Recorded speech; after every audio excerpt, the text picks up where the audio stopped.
ในพ่อเฮ็ดได้ในการสิระลึกนึกถึงพระพุทธเจ้าถ้ำสงฆ์ก็เฮ็ดไปมีดอกไม้ก็เอาดอกไม้มาเป็นซื่อในการระลึกนึกถึงที่จริงมันอยู่ที่ใจเฮาพี่ซื่อที่จิตที่ใจเฮาพี่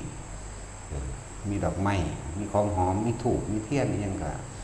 ถวายไปเฮ็ดไปเป็นซื่อนะบ่แม่นว่าสิเว้าแต่เรื่องนิพพานอย่างเดียวหรอกมันก็เริ่มต้นจากสิ่งเหล่านี้แหละก่อนของภายนอกก่อนการให้ทานโดยดอกไม้ของหอมน้ำหอมนี่จะมีถูกเครื่องทำควันถูกตะกิบ่ท่านได้เป็นของอันเรียกว่าบ่ท่านได้เป็นของมาบูชาที่เอามาจุดหน้าพระพุทธรูปคือเฮาเห็นซุมื้อนี้เด้เทียนกับบ่ทันได้แม่นนะจังซี่ก็เป็นเทียนสิก็เป็นประทีปหรือจุดไต้จุดประทีปโคมไฟไปตามทางที่เพิ่นย่างหรือว่าทางเดินจงกรมไปจังซี่แหละธูปนี่ก็เอาไปเขาจะเอาขี้งัวขี้ควายดอกตะกี้ผสมกันกับน้ำมันกกไม้แม่เฮ็ดเป็นควันกันยุ่งเด้ตะกี้ก็มีคือกันในยุ่ง หลายกว่านี้อีกมีหลายนั่นแหละต่อมาเลยเกิดกลายเป็นมาถวายแด่หมู่พระสงฆ์องค์เจ้าเพิ่นเอาไว้จุดเองนั่นมีเอง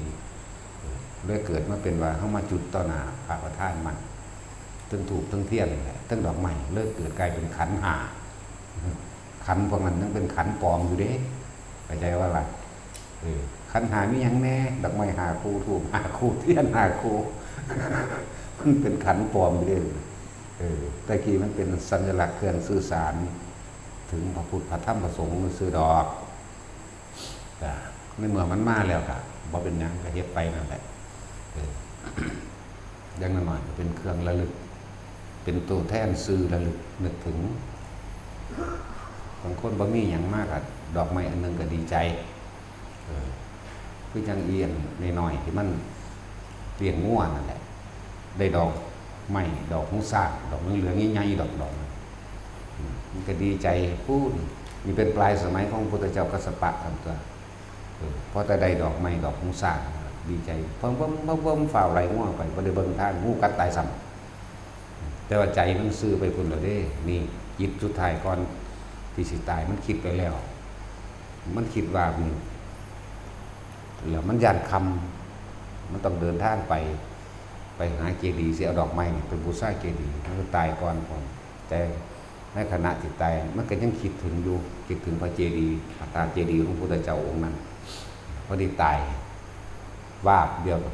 ดาวดึงคนเด้อธรรมดาแหละตายไปดาวดึงคนจังว่าทุกอย่างบ่แม่นว่าสิบ่มีความหมายมีความหมายอยู่เป็นสื่อแทนดอกไม้เหมือนกันถูกซึ่งกันเทียนเหมือนกันตลอดทั้งของหอมมันยังของหอมน้ำหอมหรือเขาจะเอาไปหดผักตะกี้น้ำหอมมันสีดมันว่าท่านมีก็จะเอาแป้งสีดใส่เอาในสมุนเอาไปสีดใส่ตามพระธาตุเจดีย์ตามพระพุทธรูปบ่ว่าพระพุทธรูปแล้วพระสังฆรูปคือกันแต่เอาดอกไม้ของหอมด้วยมาทำกันนี่กะคือเฮาเก็บหอมรำลึกไปเรื่อย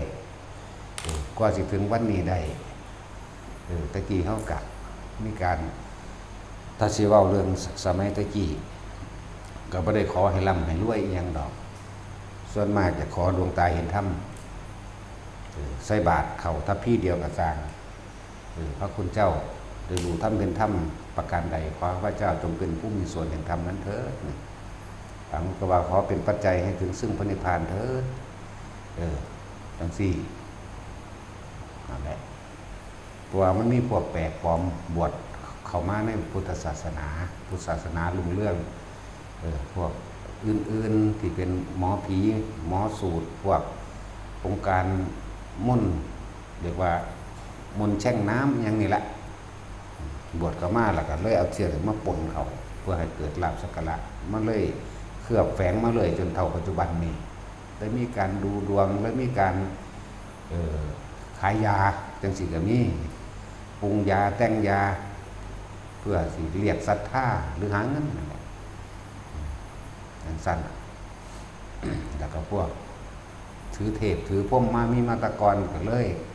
ปั้นรูปนั้นปั้นรูปนี้แต่ว่าอาศัยขาบผ่าเหลืองเห็ดมันเลยมีแนวจังสีมาแฝง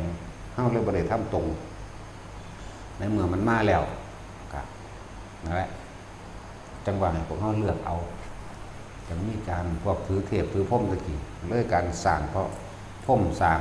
รูปสร้างรูปม้าสร้างรูปกุมารทองสาริกาลิ้นทองนั่งกวักนั่งเก๊กก็ว่าไปมันมีหอดประวัติมันได้นั่งกวัก ธรรมดาว่ะมันบ่ได้น้ำกวักมันได้น้ำทำบุญพูนนั่งกวักมันสื่อวางได้ดอกมีสื่อยุบประวัติมันจะว่าต้องเบาหรอกเขาค้าขายดีเพราะว่าเขางามเบาดีถึงของนั้นสิบ่ดีปานใดแต่ว่าคำเบาชักจูงต่างหากผู้ใดได้นั่งอันนี้แต่ขายของให้นี่เลยว่ามันขายดีเพราะว่าเราเบามวนเชิญชวนชักชวนต่างหาก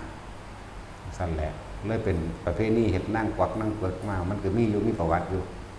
เวลามีประวัติมาตั้งพุทธเจ้าเฮาพุ่นล่ะอย่างว่าตัสมีมันก็เคลือบแฝงเข้ามาด้วยพวกองค์การแช่งน้ำพวกปรุงยาขายยาพวกสะเดาะเคราะห์เสียเข็นพวกดูดวงดูเลิกดูงามทั้งสั้นแหละมันปนเข้ามาเงินเอาใส่ทางเอาเลือกเป็นเอา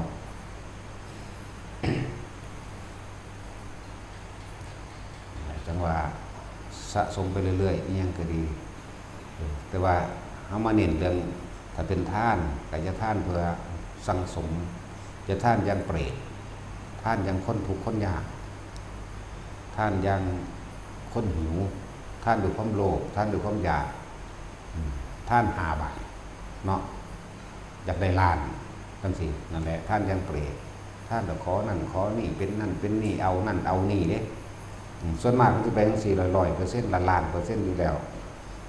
จะพ้นทุกข์พ้นยากเพราะเข้าว่าพ้นทุกข์ยากของคนคือรวย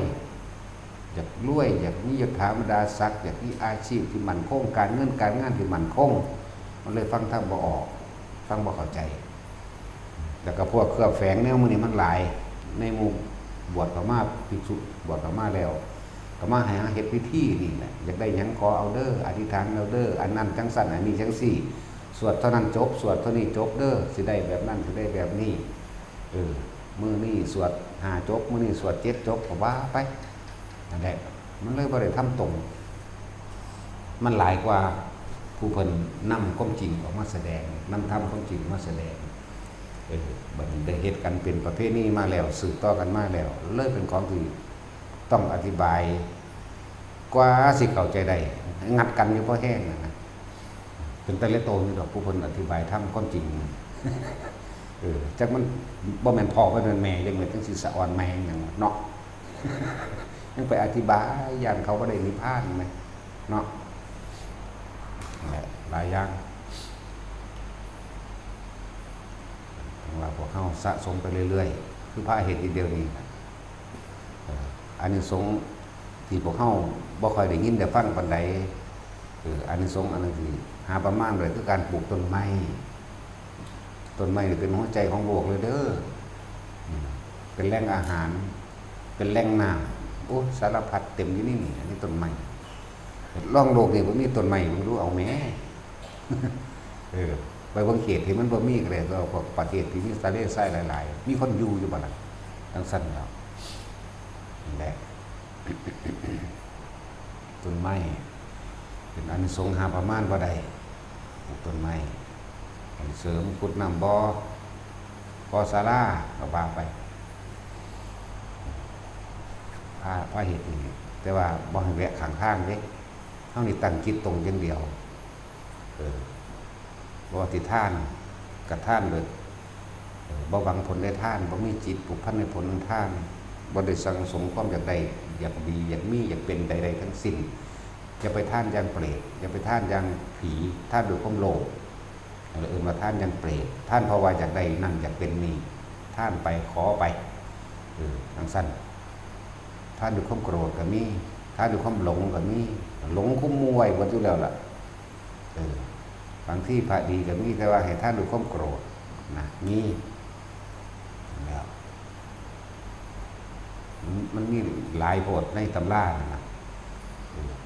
มีหลายท่านด้วยความโกรธก็มีด้วยความบ่พอใจคือรำคาญศูนย์บอกไรนี้แล้วซ้ำเถื่อกับบริษทิมไห้อย่างสิก็มีแหละเกิดมากกับหน้าตาบดีหน้าตาบูดเบี้ยวหน้าตาพึ่งกึ่งฟึ่งชีไล่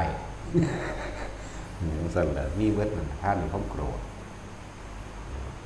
หลายอย่างแต่ว่าเฮาบ่ได้ท่านเอาอย่าง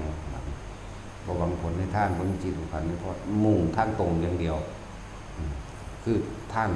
ตัดความเห็นแก่ตัวคนเฮาถ้าบ่มีความอยากได้แล้วจิตบ่ผูกพันกับใดทั้งสิ้น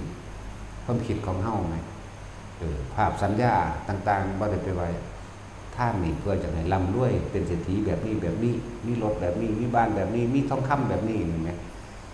ท่านตรงอย่างเดียวตัดความเห็นแก่ตัวเพราะว่ามันมีตัวกูมันจึงมีตัวมึงมันจึงมีกูมันจึงมีมึงว่ามีกูมีมึงแล้วมันก็มีมูมีพวกไหลไปเป็นพักเป็นพวกไปได้บัดนี้เพื่อเข้าข้างความเห็นแก่ตนของตนนั่นแหละว่าเฮาบ่เอาอย่าแวะข้างทางคือว่าเฮาสิเดินทางมุ่งตรงไปยังกรุงเทพตรงเลยบ่จอดบ่แวะบ่ลงกินบ่ลงเล่นบ่ลงเที่ยวนะ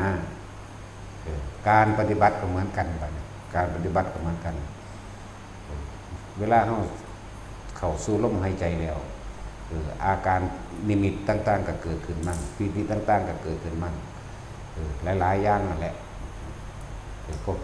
พวกแวะข้างทางก็คือพวกไปหลงไปเมาในนิมิตเข้าใจว่ามันเป็นของจริงไปตามหาตามนิมิตมั่งนำหานิมิตที่เห็นมั่งหลายอย่างนั่นแหละมาแวะข้างทางตรงไปโดดคือจะสนใจมั่นเปรียบเทียบให้ฟังมาตลอดอยู่ได้เรื่องเวลาเฮาขี่รถไปตามถนนหนทางต้นไม้เห็นบ่เห็นสายฟืนสายไฟเห็นบ่เห็นคิดหยังบ่ได้คิดหยังเลยล่ะแต่ถ้าถามผู้บ่เห็นโลดนั่นในขณะที่เฮาเดินทางไปเนี่ยเฮาบ่ได้นำมันมาคิดนี่นั่นแหละคือสายตรงไปเลยบ่ต้องไปนำเขาลอยกระแลมาคิดปฏิบัติก็เหมือนกันแต่อยู่กับลมเลยลมหายใจนี่หรืออุณหภูมินี่จุดใดจุดหนึ่งโลดนะบัดนี้แม่นนิมิตยังคือเกิดขึ้นกระสร้างจะนำเขามาคิดนี่เหมือนกันกับเฮาเห็นสายไฟแต่ว่าเฮาบ่นำเขามาคิดสายไฟเสาไฟเฮาเห็นต้นไม้เฮาเห็นนั่นแหละอย่านำเขามาคิดเลื่อนว่าตรงนิ่งอย่างเดียวดิ่งไปอย่างเดียวการบ่นำเขามาคิดนั่นแหละคือการละการว่างการปล่อยอันที่เอาเขามาคิดมันบ่แม่นปล่อยมันยังมานึกหาเหตุผลต่างๆอยู่นั่นน่ะเมื่อมีเหตุผลเมื่อมีเหตุมันก็มีผลคืออารมณ์บัดนี้ถ้าว่าเรื่องสายไฟเนาะตุ้มยุมตามยามเต็มอยู่เด้ล่ะมีเหตุคือว่าน่าจะเฮ็ดดีก็นี่แน่นอนผลคือหยังบ่พอใจหกเหื่อรำคาญไปเด้นั่นแหละคือผลเมื่อมีเหตุก็ต้องมีผลละเหตุคือการบ่นำสิ่งทั้งหลายเข้ามาคิดเฮานั่งภาวนาของเฮาเดินจงกรมอยู่นี่ก็ตามแบบใดก็ตามอยู่ในลมหายใจเป็นต้นลมหายใจเป็นต้นผู้อยู่กับอุณหภูมิกับอุณหภูมิเป็นต้นเหมือนกันมันแสงวาบขึ้นแวบขึ้นทั้งนั้นทั้งนี้ก็ช่างจะไปนำมาคิดนี่จะไปแวะข้างทางนี่ความหมายของว่าจะไปแวะข้างทางในเวลานั้นขณะนั้นส่งอารมณ์ไปอย่างเดียวอยู่กับอาการปิตินั่นแหละอยู่นองคนที่อยู่หน้าผากได้ก็อยู่ไปคนที่อยู่กลางอยู่หัวใดหน้าก็อยู่ไปคนที่อยู่ทำกลางอกนิ่มนองกลางอกก็อยู่ไปคนที่อยู่กับความโล่งความโปร่งก็อยู่ไปขาไปเดินไปบางคนเดินจงกรมที่เวลามันเข้าสู่ความสงบเต็มที่ของมันเพิ่นว่าสุขเอกคตาเรื่องว่าสงบเต็มที่ของมันแล้วบางที่มันก็เป็นคือเฮาเดินทางเฮานี่นู่นขึ้นเด้แต่ความจริงตัวรู้จิตรู้อันนึงมันก็เป็นปกติ แต่ว่าอันหลอกก็มีอันหลอกอันหนึงคือกันใจบ่นี่มันนู่นขึ้นไปก็ไปเห็นสวรรค์เห็นวิมานนั่นนี่ไปเด้แต่อันรู้หนึงว่าในปัจจุบันนี่คือเฮาเดินไปถึงสุดทางแล้วเฮาก็กลับไปกลับมาของมันอยู่คือเก่าเลยมันรู้อยู่มันแยกของมันเองเฮาบ่ได้เป็นผู้แยกนั่นแหละแต่บ่ให้ไปเพลินอยู่กับใจเห็นสวรรค์สันนั้นสันนี้ก็ช่างมันนี่อยู่เอาตัวใดเป็นตัวยืนยันบ่เอาความสงบที่มันมีอยู่ในนี่รู้ตั้งหากเข้าใจบ่เพิ่นเลยเทียบว่าจิตเบากายเบามาเบาแม่นสิเกิดอิหยังขึ้นก็สร้างแต่ว่าตารู้โดยสัญญาณมันมีคือเก่าเดินจงกรมไปเดินจงกรมมานู่นขึ้นก็มีบางทีก็หยุบลงเด้บางทีก็หยุบลงไปเลยเด้หยุบคือจังมันแหวกดินลงไปนี่เด้หยุบลงก็ไปเห็นเขาทรมานกันในนรกจังซี่นะเห็นพวกเปรตเห็นพวกสุรกายตีกันหยุมดึงกระซากกันกินเนื้อกันบางทีก็ไปอยู่ในระหว่างแผ่นทะเลเพิ่งทะเลเป็นคือทะเลแต่ว่าเป็นทะเลสีแดงเหลือแล้วคนเต็มอัดอยู่ในหันจะถ้าบ้านเฮาว่าเอิ้นว่าปานว่าแม่งที่นู่นถูกขวานเต็มแล้วมีเสียงวีดวาดพร้อมเด้มันบ่ได้น้อยเด้ฟังบ่ได้สักดอกคือจังมันเศร้าขอความช่วยเหลือเฮาสิแต่เฮาก็เดินไปนั่นแหละมันสิเดินไปคือเฮาบ่สนใจเฮาเอาตัวใดมายังไปประเภทนี้อยู่ในลักษณะคือถึงความสงบเต็มที่เรียกว่าฌาน3สุขเอกคตาเดียวแต่รู้ตั้งหากมันรู้ในหันแหละมันมีสติอยู่ดอกแต่ก็สิถึงตรงนั้นแหละโอ้มันมั่นคงมาแล้วสติเข้าใจบ่ล่ะสติมันแน่คือมันรู้โตอยู่คือเก่านั่นแหละว่าตอนนี้เฮากำลังเดินอยู่นี่ส่วนนั้นนิมิตข้างนอกเฮาบ่ไปสนเอามันมากบางทีก็เดินไปตามภูเขาเหมือนกับว่าไปอยู่ในป่าหิมพานต์อันใดอันหนึ่งสัตว์ทิพย์ที่มันเกิดต่างๆเป็นผู้สาวบินมาอยู่มีเด้นั่นแหละแบบเดียวกันนั่นแหละครับมันที่เขาจะวาดไว้พวกกินนารีกินนอนคือผู้ชายกินนารีคือผู้หญิงมีกิเลนพร้อมมีกิเลนก็สิว่าสิงโตแบบเฮาเห็นนี่ก็บ่แม่นเด้มีกิเลนมีนาคมีหยังแปลกๆมีนาคใหญ่มังกรก็มีจังซี่แต่เฮาก็บ่ได้สนใจเพราะว่าอันรู้อันนึงของเฮามันเดินอยู่ตามทางเก่าจักบ่ล่ะตามทางเก่าแต่อันนิมิตแปลกประหลาดเกินมันก็มีของมันแต่เฮาบ่นำเข้ามาคิดแต่นำมาคิดเมื่อไหร่ตอนแรกเป็นไม่ก็เป็นธรรมดาตกใจเหมือนกันตั้งแต่เริ่มแผ่นดินนู่นขึ้นก็วูบล่ะตกใจล่ะเมื่อสัตว์ออกย่างแต่มีบางที่มันลุกลงไปในดินมันก็เป็นแล้วนี่แหละจึงว่าต้องอาศัยการทำให้มากการทำให้บ่อยการทำให้ชิน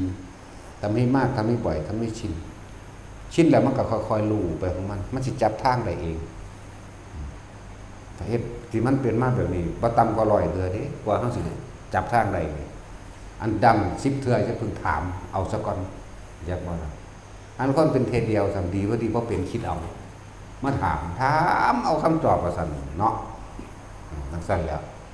บ่ต่ำกว่า100เทื่อเด้กว่าเฮาสิจับทางได้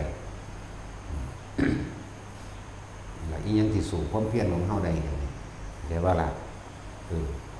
ปัญญากับความเพียรเป็นนำกันประสบการณ์กับความรู้จริงหรือปัญญากับอยู่นำประสบการณ์เฮานั่นแหละนำกันนั่นแหละเฮ็ดไปเฮ็ดมาจับทางได้เองหลายอย่างโพดอาการปิติต่างๆจังซี่มันก็เกิดขึ้นหลายอันเนาะสำหรับคนที่ถามว่าหัวตึงๆน่าจะชาปิติไหมปิติหนาวซ่าๆคือมีแมงหมดไตนี่นะคือมีให้ไตนี่บางที่หัวนี่ซาด่านเอาเลยล่ะเป็นเบิดโตก็เป็นมาแล้วเฉพาะหัวก็เป็นคือกันเป็นมาเบิดทุกแบบแล้วว่าสิเว้านี่ซ่าขึ้นไปเบิดโตเลยด้านหยาตึกเขาเลยก็มีนั่นแหละเป็นปิติบ่เป็นนั่นแหละจังว่าเฮาสิสร้างกรรมฐานอันนึงฐานที่ตั้งแห่งการกระทำเป็นเครื่องอยู่เป็นเครื่องสังเกตอันอื่นๆที่เกิดแปลกปลอมมาเลยเอามาไว้ตรงระหว่างกลางหน้าผากหรือเอิ้นว่าจุดอุณาโลมนี่เป็นเบื้องต้นส่วนมากก็อยากอยู่เลยอยู่ดอก ส่วนมากส่วนน้อยที่เคลื่อนไปมั่งมาพี่มั่งเข้าใจบ่ล่ะมันก็เลยต้องได้อธิบายหลายแบบนะอธิบายเพื่อเกิดความเข้าใจบางคนที่มันขึ้นมาหัวแล้วก็พยายามดึงขึ้นมานี่ใส่ความคิดตัดมันบ่มาดอกดีมันเศร้าเลยทำตัวนี้เห็นบ่ล่ะถามพระพุทธถ้าเบื้องต้นเฮาเข้าใจแล้วว่าชินชำนาญมาอยู่หม่องนี้ได้แล้วต่อมามันมาขึ้นหัวก็รู้ว่าอยู่หัวคือต้องฟังเรื่อยๆเด้บ่แม่นเป็นทีนึงมาถามทีนึงเด้มันเสียเวลาอธิบายบางที่มันเข้าคันรู้ความคิดได้แล้วจริงๆมันยังมาต้องมาอธิบายซ้ำนี้อีกนะแล้วก็เป็นธรรมดาคนเป็นไม่บางคนว่าท่านเป็นอย่างเลย อันพวกนี้น่าเกลียดพวกกันอ่านหนังสือมาถามจะบอกว่ามีประสบการณ์นี่อย่างเลยเนาะอ่านมาถามคาดคะเนเอาบัดนี้แล้วก็เอาไปเว้าอีกแบบนึงนะแต่ว่าผลไล่ก็ชิบหายแก่ตนเองว่าตัวเองบ่เคยเป็นด้นเดาไปผู้อื่นเฮ็ดตามด้วยบัดนี้เป็นโทษแก่ตนเองเด้เขาหลงเชื่อล่ะบัดนี้เวลาสิไปตอบเขาถามนั่นถามนี่ศูนย์ซึ่งเขาทำแม่นบ่ล่ะเพื่อเขากำลังศูนย์อยู่เดียวนี้แหละถามดูศูนย์เด้เนาะสั่นแหล้วคนที่มันต้องผ่านสิ่งเหล่านั้นมามันยังตอบได้ว่ามันขาดคะเนเด้เบิดในโลกได้เบิดนั่นแหละบอกเรื่องมันบ่มีค่าก็แล้วกันว่ามันเป็นมาเบิดแล้วมันหูมันเห็นมาเบิดแล้วมันก็ตอบได้ถึงตัวแต่คนบ่ฮู้บ่เห็นบ่เป็นในความรู้สึกเจ้ายังมาตอบเราจะว่าให้ทุกคนฝึกจนกว่าตัวเองสิชำนาญฆ่าจนว่าจนตอกจนมุ่งเบิดปัญญาสะกอนเบิดแนวทางเบิดนั่นสะกอนเฮ็ดให้มันสุดสะกอนขอให้พวกท่านทั้งหลายเพียรพยายามสะกอนบ่แม่นพยายามแล้วพยายามแบบคิดเอากับบ่แม่นพยายามมาจนว่ามันเบิดทางคุณจนมุ่งคักตีบตันคักคุณยังถามพยายามแล้วเนี่ยพยายามเท่าไหร่ตั้งหากนั่นแหละพวกอ่านมาถามมันบ่มีประสบการณ์หรอกอย่าไปอ่านมาอ่านแล้วก็สอนเจ้าของเฮ็ดไปตามอ่านซะก่อนตัวบันความจริงอีกอย่างหนึ่งความอ่านอีกอย่างหนึ่งพอเพิ่นเทียบไว้เป็นแค่เนื้อยะเดียวบ่ได้เทียบทั้งเบิดหลายนั่นแหละจึงว่าเฮาจึงทำกรรมฐานอันหนึ่งเพื่อเป็นฐานที่ตั้งแห่งจิตสิบอกว่าจิตก็ได้แปลกันไปอีกเนาะเฮ็ดให้มันเกิดความรู้สึกอยู่ในภาคได้มันรู้สึกอยู่นี่นั่นแหละแล้วก็จะออกจากนี้ถ้าผู้อยู่นี่ได้แล้วมันเป็นเบื้องต้นบัดนี้อาการคนลุกวืดขึ้นมากระชั้นอย่าไปนำคำว่าคนลุกนี่เขามาพากับความรู้สึกอยู่ในนี่มันรู้สึกโตคือเก่านั่นแหละโยกซ้ายโยกขวาโยกหน้าโยกหลังแม้กระทั่งหมุนสิก็บ่ต้องนำมาพาคืออย่าเอาความคิดไปแทรกไปหาเหตุผลคือสงสัยนั่นคือคิดแล้วคำว่าวิจิกิจฉาแปลว่าสงสัยบ่แม่นแต่สงสัยเรื่องของกรรมสงสัยว่านี่คือหยังพร้อมเข้าใจบ่ล่ะนี่คือหยังเป็นหยังรายละเอียดนั่นเข้าไปหาอารมณ์ก่อนนั่นแหละเกิดอารมณ์พอใจหรือบ่พอใจเกิดขึ้นแล้วนั่นน่ะจังว่าเมื่อวานก็ตอบมื้อนี้ก็ตอบถามไปเรื่อยๆถามคือบ่เคยเห็นอย่างนี้นะแล้วหน้าตึงเข่าเป็นคือแมงไตคือแมงสิเข่าหูเข่าตาเข่าน้ำขอบตาทั้งสี่ไตเป็นน้ำขังหลังกระงอนอยู่กับไตเด้แต่มันบ่แมนดอกทั้งคนก็เอามือไปลูบนั่นแหละก็คือมันคิดออกแล้วแต่ถ้ารู้ซึกโตอยู่ซื่อๆก็บ่เป็นหยังจึงบอกว่าเอาตัวนี้เป็นฐานเด้อกลางหน้าผากเฮาอุณาโลมล่ะเป็นฐานอุณาโลมแปลว่ากลางคิ้วกลางหน้าผากแปลว่าจังซี่ความรู้สึกนิ่มๆหน่วงๆหรือเย็นๆก็ว่าไปแล้วแต่ความรู้สึกผู้ใดสิใส่ซื่อมันนั่นแหละบาดนี้ขนลุกวื้อขึ้นมากก็บ่ต้องไปสนใจตัวคนลุกเอิ้นว่าจะแวะข้างทางก็ได้เอาจุดเดียวเลยเดินจงกรมอยู่กับสร้างนั่งอยู่กับตามยืนอยู่กับตามขับรถอยู่กับตาม อยู่กับความรู้สึกเดียวนี่รู้สึกตรงกลางหน้าผากสำหรับผู้ชินชำนาญไปอีกแบบหนึงแล้วก็หมายถึงว่ามันขึ้นบนหัวไปอยู่บนหัวความรู้สึกอยู่หนุบหนาบอยู่มันเป็นคือเอามือเศร้านี่ดอกนั่นสั้นผู้ไม่ได้การอกอายุแบบนี้เด้อจับจุดเดียวนั่นแหละจึงเรียกว่าฐานที่ตั้งของจิตกับว่าตั้งมั่นกับว่าแปลว่าจิตตั้งมั่นกับว่าแล้วผู้ใดบ่มีฌานคนนั้นก็บ่มีสมาธิคือกันต้องอาศัยการตั้งมั่นตรงนี้ซะก่อนเลื่อนว่าสมาธิหรือว่าฌานสมาธิบอกต่อกันกับบ่ผิดจักบ่ล่ะมันเป็นสื่อมันเพื่อสิให้เกิดความเข้าใจซื่อนั่น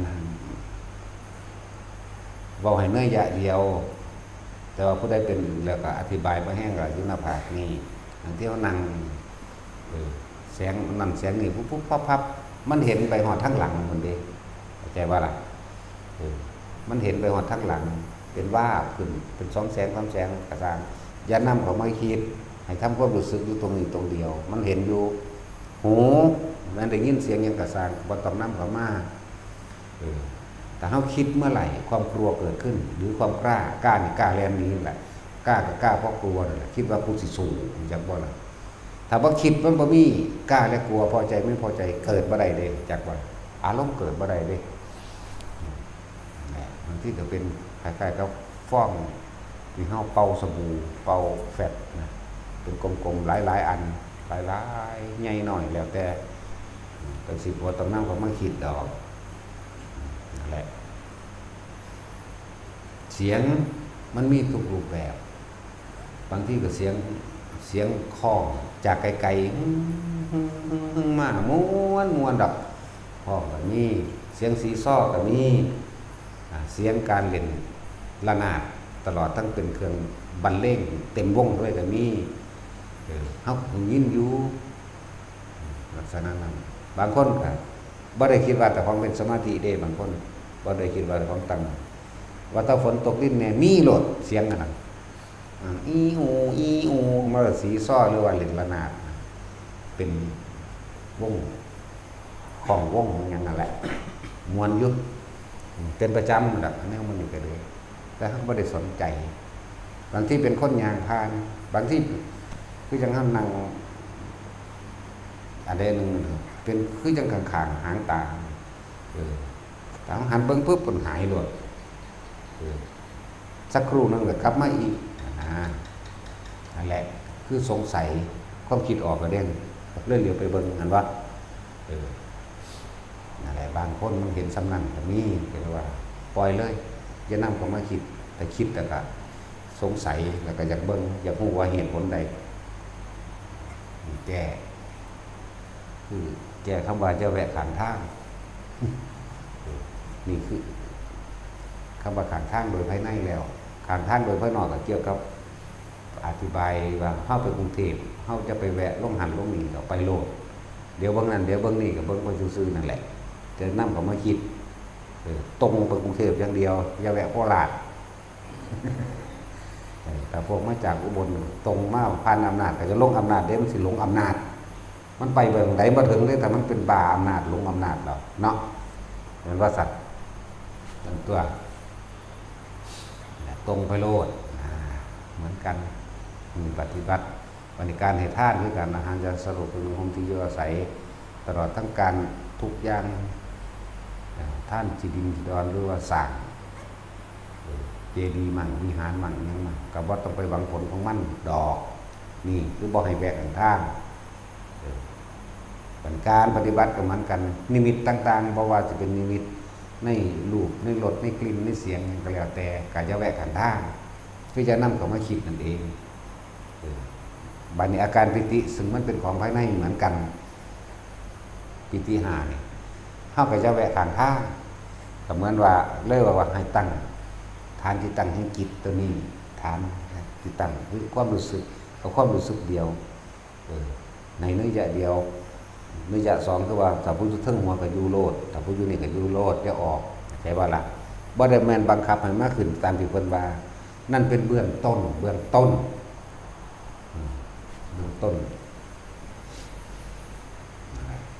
อสิเข้าใจแล้วล่ะ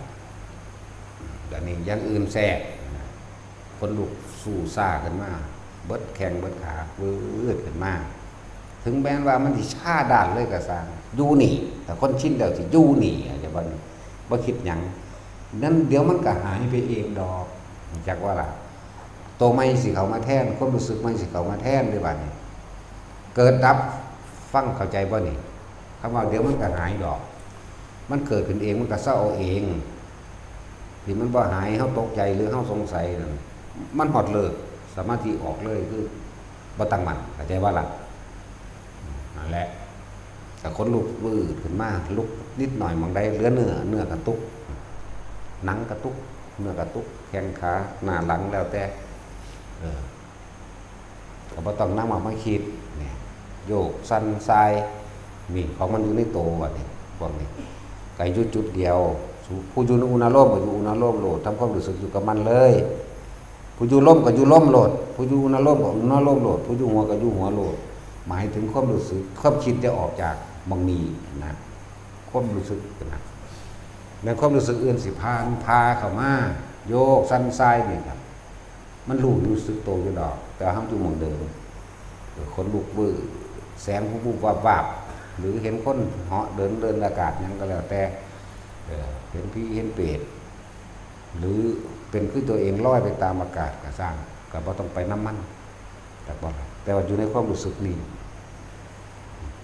ไอ้มันรู้ว่าแต่ของนั่งหายใจอยู่คือเก่ามันจะไปใส่ตัวไปเห็นต่างๆมันก็เห็นไปนี่ก็คืออย่านำเข้ามาคิดเฮาสิฝึกให้จิตตั้งมั่นบ่หวั่นไหวให้มันตั้งมั่นบ่หวั่นไหวกับสิ่งที่อยู่รอบข้างรอบด้านบ่หวั่นไหวคือบ่คิดนั่นเองจากบ่แต่คิดแล้วมันสิก่อเกิดอารมณ์นั่นคือเหตุแห่งการเกิดทั้งหมดถ้าคิดผลมันคือมีความพอใจหรือบ่พอใจนั่นเองสุขหรือทุกข์พอใจหรือบ่พอใจอันแหละผลมันคือเกิด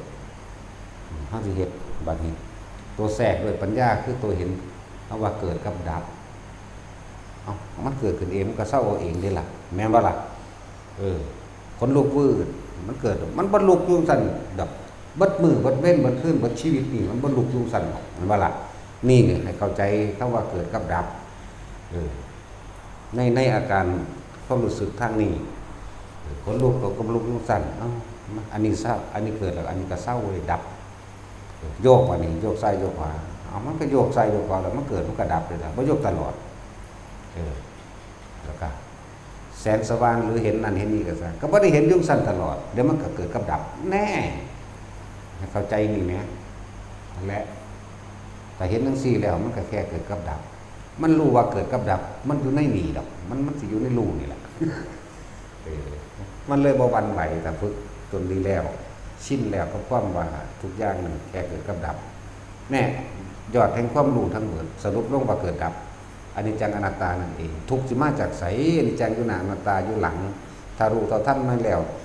ทุกข์กับขันเฮาบ่ได้เพราะว่าเฮาท่านเกิดดับเฮาท่านอนิจจังอนัตตาก็ได้บ่นำเข้ามาคิดแล้วกลิ่นเหม็นเพียงใดก็ช่างเถอะกลิ่นหอมแบบใดก็รู้อยู่หั่นรู้หอมรู้เหม็นมันก็เกิดน้ำตาหูจมูกกายเฮาเองนี่แหละแต่ว่าใจคิดนี่เฮาสิตั้งมั่นหรือบ่ตั้งมั่นจักบ่ล่ะประเภทตาก็เห็นนั่นเห็นนี่มันบ่ซั่นประเภทหูก็ได้ยินเสียงนั่นเสียงนี่ประเภทหูดังก็ได้กินนั่นกินนี่มีเหม็นมั่งมีหอมมั่งจังซั่นประเภทร่างกายนี่ก็ยังบอกให้ฟังอยู่สัมผัสรู้สึกซื่อๆแต่ว่าคิดบ่นึกนี่มันบ่ล่ะประเภทลิ้นสดรสชาติอาหารต่างๆก็มีอยู่ในนี่เด้นั่นแหละตาหูจมูกลิ้นกาย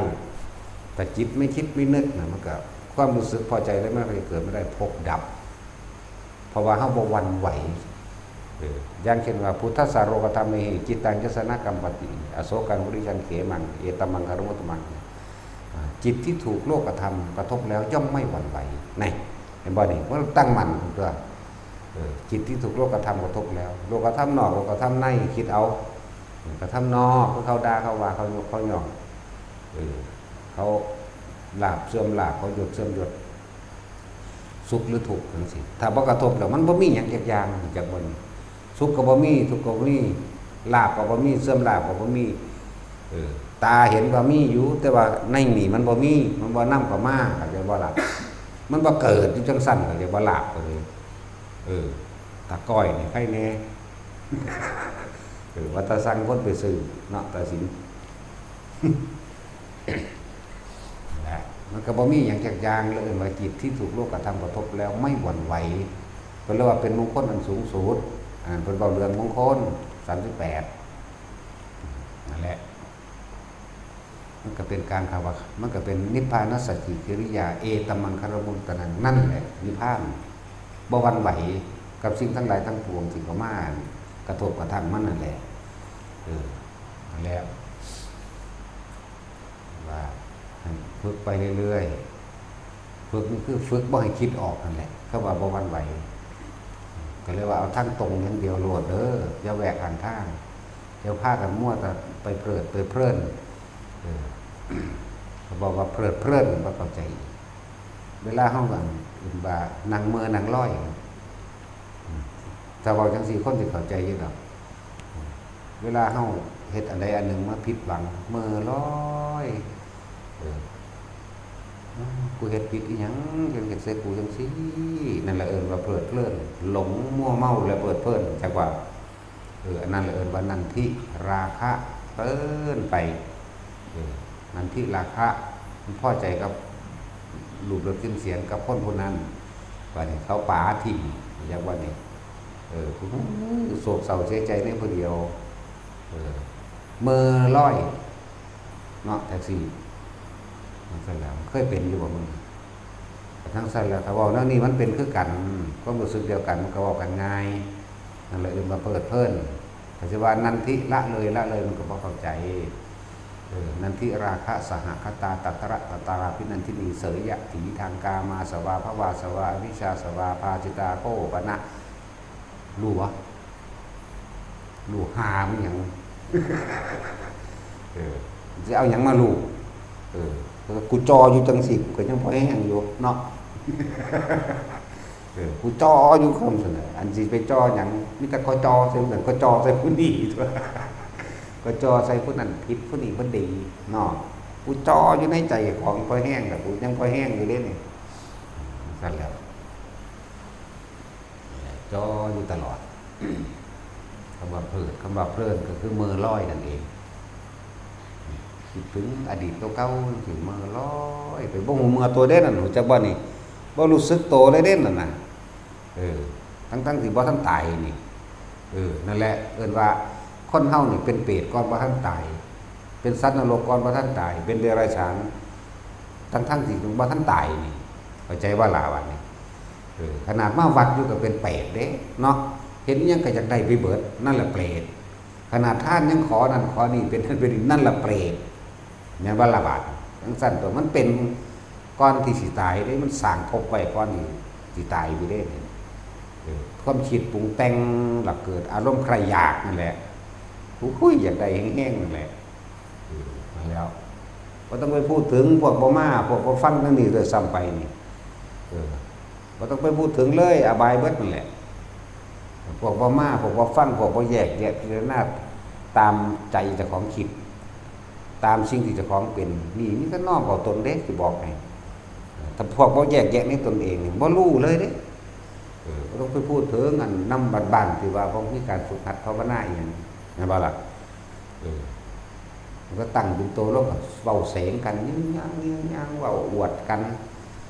หน้ากูงามหน้าอีนั่นบ่งามแม่นแล้วมันบ่เบิ่งน้ำแม่นแล้วมันเป็นนี่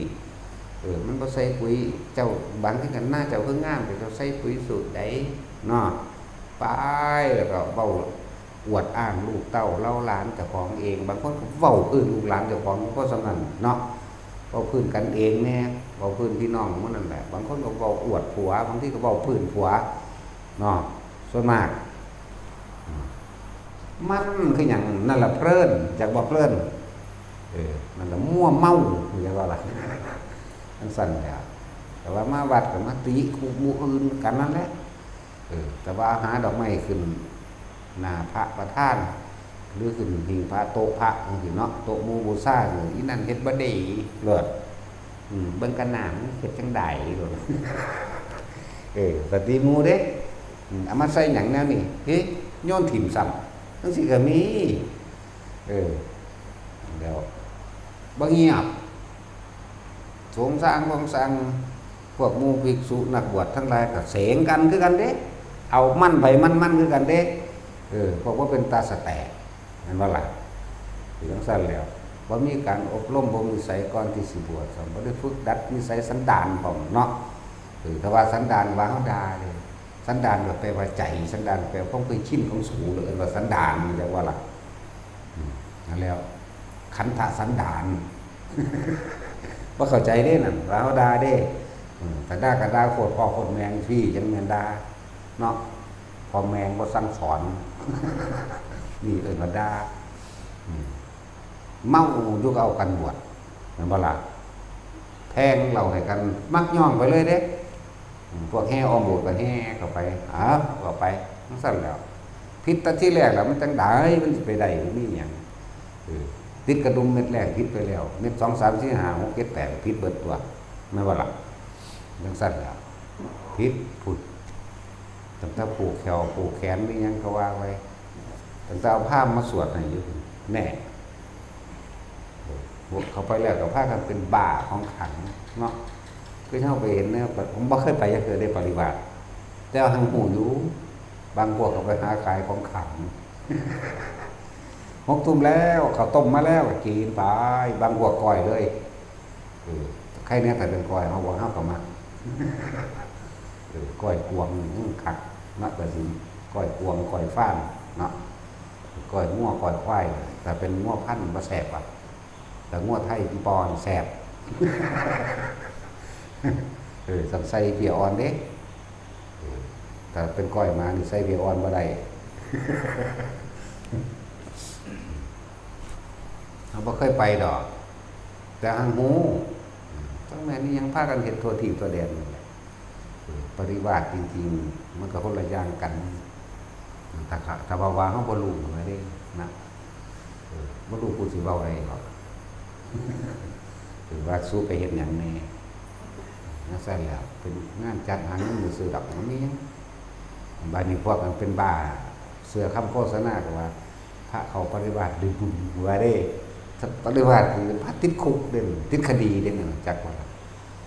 มันไปตื้มเขาสองตัวเนาะนั่นแหละปฏิบัติปูนมันต้องสังฆาทิเศษมันก็จังให้การฆ่ากันเขาก็จะเอาเขาจริงๆนะ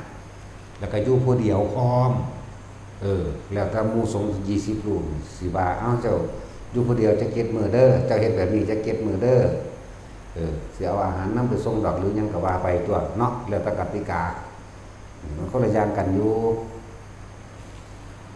แต่ว่ามานี่เถียงเด้พวกกันไปปฏิบัติเนาะตั้งแต่แบกกระตุ้ดของขังเต็มบาทเอาไปขายจังซั่นแล้วติดคดีเด้นั่นน่ะแต่สิเว้าจริงๆนะแต่เขาบ่รู้นะบ่รู้สู่กะลงคือเก่าน่ะบ่ฮู้ว่าอยู่ใต้ขี้เถ้านั้นมันมีไฟสู่กรรมเข้าไปแล้วสู่กระห้อนคือเก่าเนาะว่าจังซี่หลายอย่างก็สิเอามาเว้าแต่ก็สร้างเขาดอกก็เตือนไว้แหละแต่ว่ายังว่าผู้ใดถ้าอยากบวชหรือว่ามีศรัทธาแล้วก็บวชเลือกเฟ้นดีๆตามธรรมดาแล้วลูกศิษย์เป็นฝ่ายเลือกอาจารย์บ่ได้เลือกลูกศิษย์ดอกว่าเพิ่นอยู่กลางๆเพิ่นบ่หนีไปไสอยู่หม้องเก่า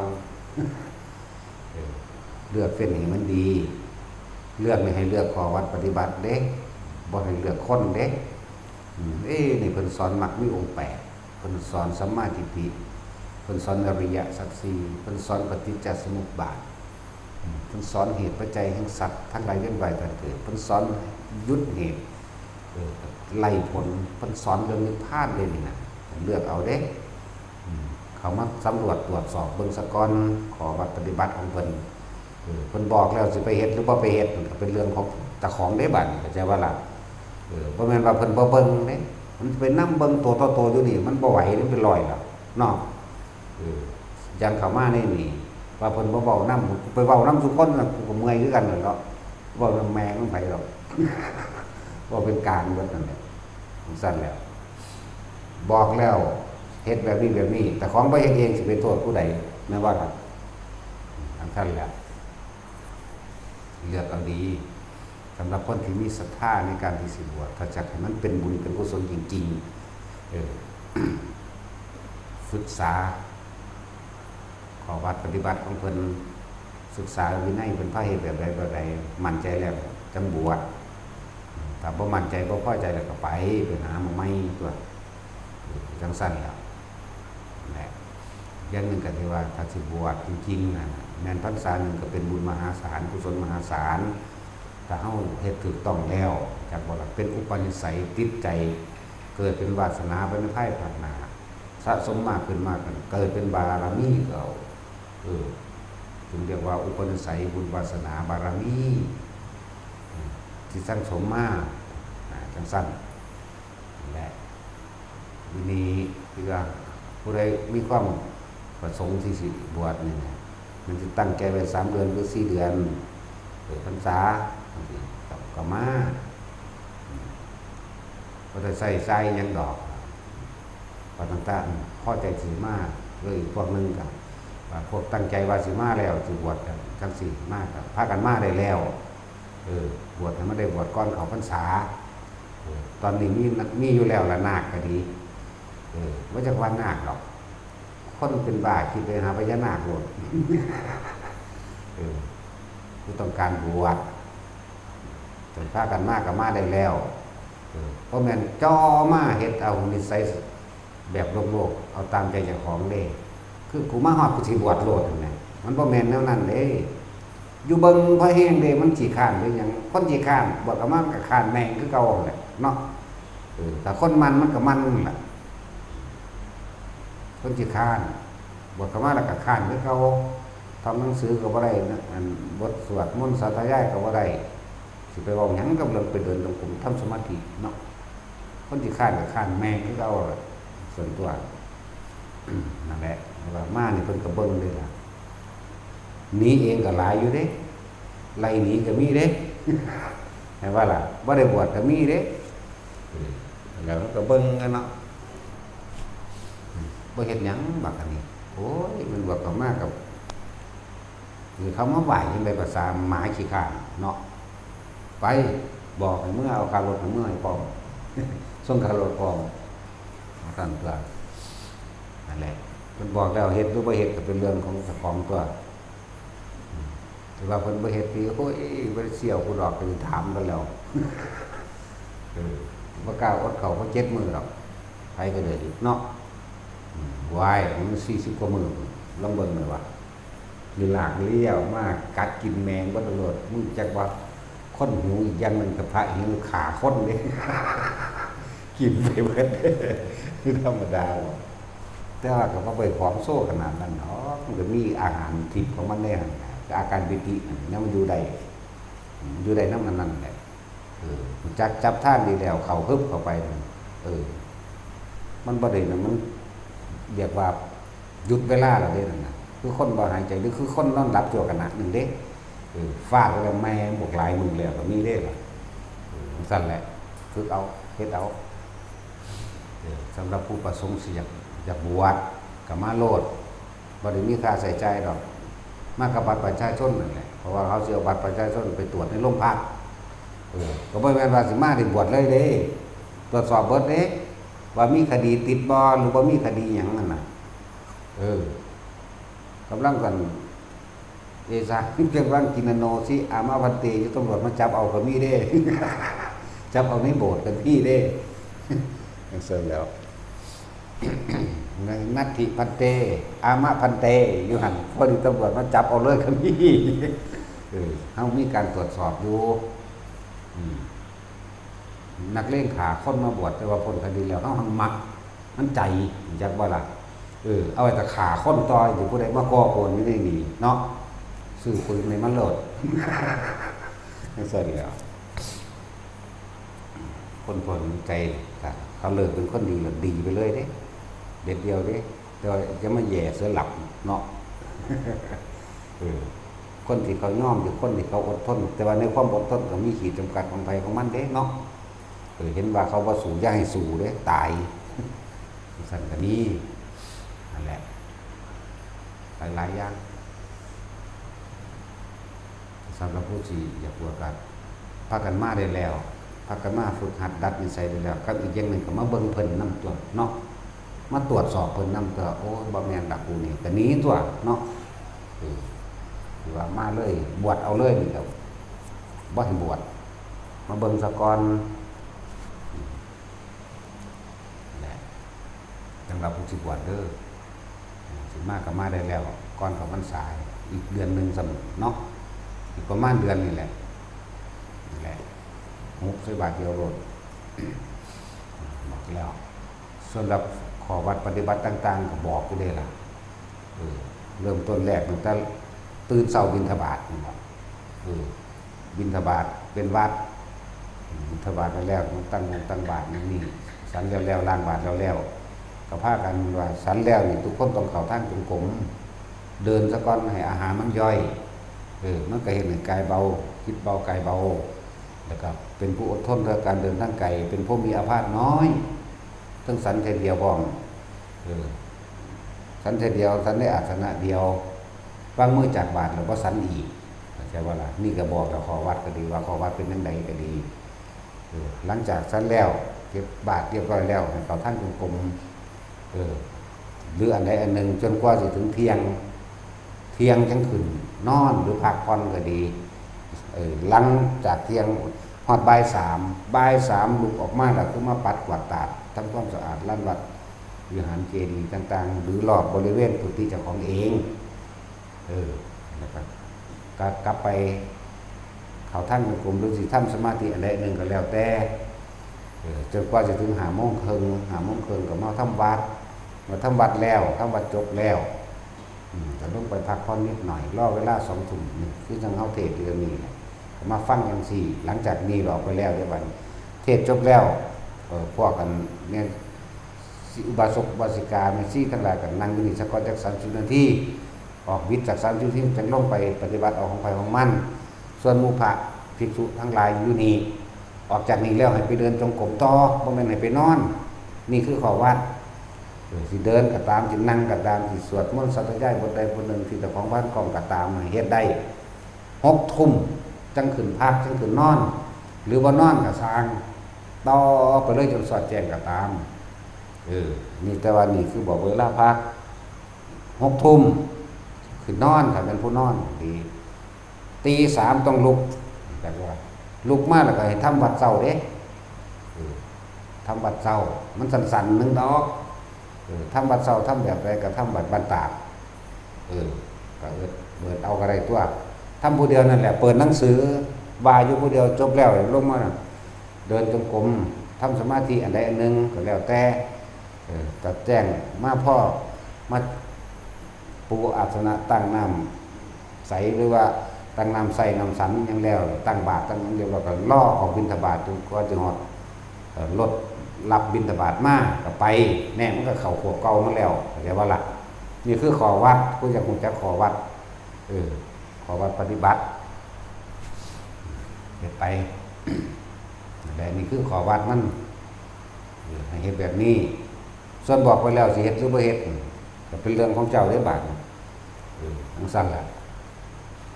สันหากเขามาแล้วก็บ่แม่นว่าบอกเขามาแล้วสิวิเศษเลยเด้อบ่แม่นเด้ต้องศึกษาพระวินัยต้องเบิ่งท่องบทสวดมนต์สาธยายคำสอนพระพุทธเจ้ามันได้ติดปากติดใจนั่นแหละมีได้ต่างหากเด้มันมีหลายที่ยังมีได้คำสวดคำบาคำเข้าพรรษาแน่คำปรงอาบัติแสดงอาบัติแน่เด้มันบ่แม่นใครนี่เด้เวลาเพราะว่าเฮาลงอุโบสถทุกปักนั่นน่ะ15 ค่ำลง15 ค่ำลงเดือนหนึ่ง2 ครั้งนั่นบ่ล่ะก็ต้องมีการแสดงอาบัติจังบ่ล่ะทั้งนั้นมีคำสวดคำต้องอาบัติแน่คำอธิษฐานใส่ผ้าอาบน้ำซ้ำอธิษฐานใส่ผ้านั่นหรือขั้นเลิกใส่ผ้ามันแล้วก็มีคำแสดงปฏิสังขายโยบิณฑบาตนั่นบ่ล่ะ สิฉันยากินยานี่ต้องว่าจังใดมีโสคิรานะปัจจยะเภสัชะปริฆาโรก็ว่าไปสิใส่ผ้าแต่ละอันแต่ละอย่างมันก็มีสื่อของมันอยู่แล้วก็ต้องมาใส่คำอธิษฐานได้นั่นแหละที่แต่ละคนมาฮอดจักบวชโลดจักอรหันต์โลดนะเนาะงั้นว่าจังซี่คือเข้าใจว่าเจ้าของรู้แล้วโลดเด้ธรรมดาเด้บัดนี้สวดท่องหยังบ่ทันได้เนาะผู้อยากไปแสดงอยู่ผู้เดียวล่ะบาดนี่เอาแล้วบาดแสดงอาบัติบ่ทันได้เป็นอย่าไปล่ะเนาะมันซั่นแล้วมันบ่ได้แม่นน้อยๆเด้อันถ้าสิเว้ามาแล้วพิจารณาอาหารบิณฑบาตปฏิสังขโยคจะปาตังก็ว่าไปพิจารณายาก่อนสิกินยาคิรานะปัจจยะเภสัชชะก็ว่าไปที่อยู่อาศัยคือกุฏิเฮาก็ได้พิจารณาเด้ก่อนสิขึ้นอยู่แม่นว่าล่ะนั่นแล้วผ้ามื้อนี้สิใส่จีวรังปฏิเสวาก็ว่าไปตัวมันหลายอยู่เด้เพราะแม่นว่ามันปวดบรรลุเลยมันธรรมดาเด้บรรลุเลยก็หังดีแล้วนั่นแหละมันต้องมาฝึกหัดตัวนี้นำหลายอย่างอยู่ที่ว่าแม่นว่ามาฮอดสิบวชเอาเลยผมอยู่นี่ก็เหมือนกันกับท่องไปเรื่อยนั่นแหละมันท่องได้จักน้อยแล้วพ่อปุ๊ได้แล้วบ่ได้หน่อยนึงอุ้ยท่องไว้ทั้ง2บักนั่นแหละเฮ็ดไว้คือไว้ตอนนี้ก็มี2ผู้3ยังมาบ่ทันมาเป็น3ผู้ใดสิมาก็มาได้แล้วมาให้มันเข้าหมู่กันก็มันได้พร้อมกันมันจังบ่ได้เดียวถ้าเข้าพร้อมกันแล้วมันก็ไปเป็นครูมันเข้าที่ละ3ก็ได้ดอกที่ละ3ถ้าเป็นครู2ก็เข้า2คือว่าถ้าหลายก็เข้าที่ละ3อยู่บ่เกิน4บ่แม่นเข้า3บ่เกิน3บ่เกิน4แต่ส่วนมากก็เห็นแต่เข้า2นั่นแหละพระผู้สวด2นั่นแหละอันนี้เป็นเรื่องของอุปชฌาย์มันดอกเฮาบ่เป็นอุปชฌาย์ไผนั่นแหละพอสิมาบวชก็มาได้แล้วมาฝึกมาหัดตนเองเฮาก็เบิ่งเนาะขี้คร้านหลายก็เมื่อเนาะถ้าบ่เฮ็ดหยังให้หนีเด้บ่ได้ว่าสิเอาทุกคนเด้ถ้ามึนหลายก็หนีคือกัน ถ้าลวงหลายก็ดีแน่ก็ต้องพอดีอยู่นำหมู่พวกใดก็เบิ่งให้มันอุปนิสัยให้มันเบิ่งนิสัยมันเข้ากันได้หลายแบบประเภทแล่นไล่สอนพระนี่ก็มีเด้บ่ทันบวชดอกอันนี้โอ้ยไปมันได้สอนมันนั่นเอาโลดมันหยุดความคิดบ่เป็นมันฟุ้งซ่านเป็นบ้ามันประสาทแล้วสั่นหลายอย่างเบิ่งว่าเขาหมู่ได้บ่อยู่นำหมู่ได้บ่เด้บ่ว่าผู้ที่เขามาปฏิบัติตนเองในนี่แหละเบิ่งหมู่อยู่ข้างหน้าคือผู้อยู่ก่อนเขาเฮ็ดจังได๋น้อนี่คือพวกเฮานี่เดี๋ยวว่าเวลามาถวายอาหารคือบ่ได้มีเสียงเว้ากันเด้เงียบไปเงียบมันเบิ่งลมหายใจไผมันอยู่นลมไผมันผู้มีหน้าที่ถวายอาหารก็ถวายไปเด้บ่ได้เว้ากันเสียงสร้างคือหม่องบ่ได้อบรมภาวนาบ่ได้มีระเบียบหยังเด้หม่องบ่ได้ฝึกหัดคือเว้ามานั่นแหละตั้งโตลงก็เว้าพื้นกันทวนอยู่เดี๋ยวก็อวดลูกอวดหลานลางคนบ่ทันเซานมอยู่อวดล่ะ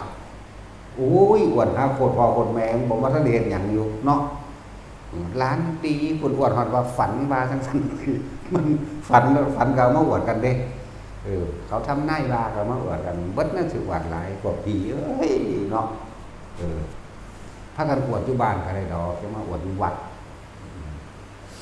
อยู่นี่บ่เป็นจังซั่นผู้ใดสิเข้ามาก็ดีเงียบเบิดผู้มีหน้าที่ถวายอาหารก็ถวายไปพระอยู่นี่บ่ได้เว้ากันเด้เขาผิดกันจักว่าล่ะ เขาบ่เว้ากันเด้เงียบของไผของมันเด้นั่นน่ะจังซั่นเลยที่เฮาเห็นมาจักแม่นหยังเว้าเสียงกันอยู่ซั่นโอ้ยนั่นแหละถึงซั่นแหละ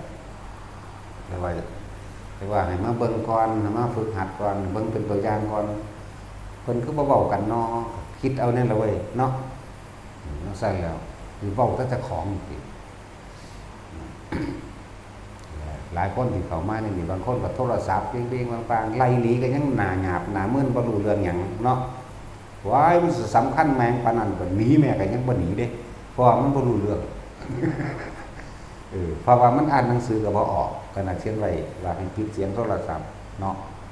มันสั่นเด้แต่ตามันก็บอดพอหูมันก็หนวกนำเห็นว่าล่ะพี่น้องตัดสินมั้งเรื่องบ่ดีตัดสินเบิดนั่นแหละแต่แล้วทั้งมาว่าฝึกหัดก่อนมันเหมือนกันแหละกับมาวัดก็คือจะแวะข้างทางเหมือนกันเด้กับที่เว้ามาทั้งเบิดเขามาปุ๊บแวะข้างทางกับมาต้องเบาๆพื้นผู้นั้นเบาพื้นผู้นี้แนมผู้นั้นแนมผู้นี้เด้ยืดเบื้องนั้นยืดเบื้องนี้เนาะโพโวเพเวนั่นเอิ้นแวะข้างทางถ้ามาตรงทางมันเบิ่งลมหายใจไปมันเบิ่งอุณหภูมิไปมันเด้เบิ่งเจ้าของคือเด้อยู่นี่โทรศัพท์เข้ามาย่านก็บ่ได้เราเฝ้าปึ้งยันแต่ว่ามีคนโทรมาบอกจังซั่นเลยเนาะนั่นแหละผู้ใดสิเข้ามาก็ศึกษาซะก่อนเด้อทางพวกกับเขามาดูดวงก่อนนะดูหาโคตรพ่อโคตรแม่มึงบอกโอ้ยบ่มีสมองปัญญาหยังก็บ่สิศึกษาเบิ่งผู้เพิ่นสอนเลยเนาะเอาเพิ่นคือจริงไหนก็มาหาเฮาว่าซั่นเบ้ยมาดูดวงใกล้ตัวกูว่าถีบเอาก็อยู่มีผู้มาบอกเฮาก่อนเขามาดูดวงเสร็จไปก็ไหลมันหนีแล้วนั่นน่ะถึงนั้นมาสร้างเฮานี่แล้วเนาะเฮาก็สร้างไผเป็นเด้กระดาแมงโอดมาดูดวงก็มีมาผูกแขนก็มีมาสะเดาะเคราะห์ก็มี